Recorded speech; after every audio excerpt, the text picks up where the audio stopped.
Hi everyone, in this tutorial I'm going to show you how to use PanPastels and your pastel pencils to create an out of focus grass effect. Now the first thing here that I want to create is getting that vibrancy of the colour for the background in place. So here I'm using my PanPastels first and applying that pigment with a round soft tool. This shape soft tool is my favourite because it prevents those harsher start and stop points which can occur when using the triangular or more of the rectangular sponges, so this here is my preference. Now one thing with this background that I wanted to make sure of is that I had a nice balance between the outer focus elements but also still some more definition with the lighter yellows and greens, especially for the top section of this background. So what I'm doing here is I'm applying it with that soft tool, but making sure not to overblend the edges. I can come in later on to soften those edges, but at this initial stage, I did want there to be more definition between those colours. Now, as I continue to use my soft tool here for the darker portions, I'm being more bold with the colours that I'm using. The greens here are going to get significantly darker, but I'm darkening them up in stages. Now, if you are looking to capture any light or bright, vibrant colours in your background with your PanPastels, then I would definitely recommend to put those colours in first, just like what I did for the top section of this background. That therefore means that you're going to end up with that lovely bright colour saturation, but you do have the option to darken it up later if you need to. But if you start with a darker base and then try to put your vibrant colours on top, you might end up with a muddy colour, which can happen very easily with PanPastels. So one way to avoid that is to put those lighter, vibrant colours in first. Now, depending on how you're moving the applicator here, you can create a range of effects. So now I'm moving the applicator in more of those diagonal vertical lines, whereas at the top it was a little bit more of a rounded circular movement. Depending on how out of focus you want that to be and the texture you're trying to create, you can move that applicator accordingly, and that will give you a really nice range of effect within that same background. This is going to help with the perspective of that background. So here I want to make it look like the grass is just gradually fading out towards the mid and top section. And then we've got maybe the light that's coming through the back of a bush or something like that at the top of that background. So using a range of effects here can work really well for any background like this, where you're trying to include that lovely colour, but also that depth of field where you've got that in focus subject and the background that gradually gets more out of focus the further back in the distance it is. Now I'm using a brush here just to simply go over the edges where a dark colour meets the lighter colour. So I'm not looking to blend all over because then you're going to overblend. But if you do want to soften any of those transitions from one colour to the next, then a brush like this with light pressure works really well. Now one tip regarding the brush is you don't want a brush that's too stiff that's going to end up moving or lifting that pastel too much, because obviously that then won't blend or soften. So the brush that you use is important, and using these techniques is something that I do cover in my real-time step-by-step lessons. If they're of interest, then I'll link all of the information to that in the description below. Now that's it for the PanPastel portion. This is a really good base layer. I'm happy with the level of definition that I've got at the top. And if you did ever want more softness, then you can just go back in and soften those layers of PanPastel a little more. You can do that by using your fingers or the brush that you've just seen.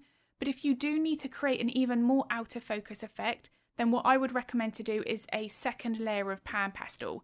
You can do 3 or 4 layers if you want to. The more layers you add, the more pastel you've got on your paper, so you can create more of that softer effect.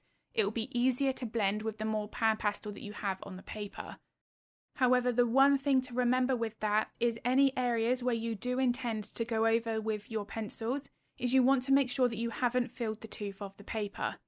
So for me here in this project, the mid and lower section of this portrait, I was anticipating, as you can see here, working in and adding more definition with those pencils to give the impression of grass. If I had filled the tooth of the paper early on, then I'm going to have a very difficult job, sometimes impossible, to add these pencil layers on top. This is something here that can be really detrimental to the layering process going forward. Now you can of course use a workable fixative if you do find you've filled the tooth of the paper, but that can adjust the colours and the way that the lights and darks within your portrait look. It can make your highlights go dull and it can cause a colour shift. So for me, I don't like using fixatives in any of my pastel work. I'd rather make sure that I don't add too much PanPastel initially so that I've got plenty of tooth of paper to work with the pencils on top. Now, as I'm continuing with this layering process, you can see that I'm not jumping into the details in the grass. I'm looking here to refine that base layer and tidy everything up. I'm looking to hint more at those shadows, the hinting of that depth within the blades of grass that we're going to be adding very shortly. Once I've got my base layer dark enough, I can start to come in with my midtones. So these are more of those shades of green for the grasses that are underneath your brighter highlights. You want to be leaving those highlights for your later layers. Really building up this stage gradually, step by step, is going to enhance the depth. Just like when drawing fur or feathers, if we jump to the brightest highlights first, then all of those crucial midtones are going to make that portrait look flatter and two-dimensional. So the midtone stage here is just as important as the darks and the lights. It's often a crucial stage that's forgotten because we're so busy looking at those brighter details that we have a tendency to jump into those first. But we really want to be focusing on those mid-range values before we work on those lighter shades. Now even here, if I feel like I need to have more of a definition within my lighter pencils, but they're not really showing up in the right way, that tells me that my base layers underneath are not dark enough. This is something that I focus a lot when drawing fur, because if the base layer is too light, then those lighter pencils that we're adding are just not going to have the same degree of depth. So if that is occurring, no matter what it is that you're drawing, it's always worthwhile to take the time to darken the layers underneath, because that will make a massive difference to the lighter shades that we're adding on top. Now, as I start to put in some of those lighter greens and occasionally some of those yellows, this is where the depth within the grass is starting to look more realistic. It's not the exact green shade that's making this look real, it's the values, the lights and the darks. Having a range, ideally at least 3 shades of green, is going to maximise what depth is achieved. Now, I typically like to recommend working with between maybe 6 or 7 different shades. It doesn't have to be a green. As I say, you can use some yellows, even a lighter, like a white pencil would be okay. But as long as you're using light pressure so that you don't make the grass look white, it will mix in with the layers underneath and give you a lighter yellow or a lighter green. It's just going to help to balance up the range between your lights, darks and those important midtones.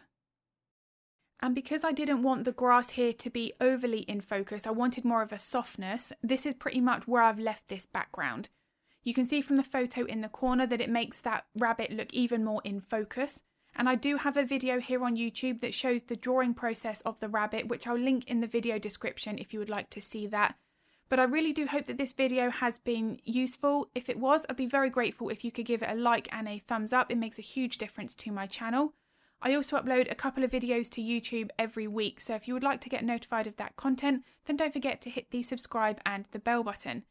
If you're interested in drawing along to the real-time tutorial of this lesson or any of my other step-by-step tutorials, then I'll link all of that information in the description below. If you've got any art-related questions, feel free to pop them in the comments because I'm more than happy to help if I can. And I'm going to be uploading another video in the next few days, but as always, thank you so much for watching.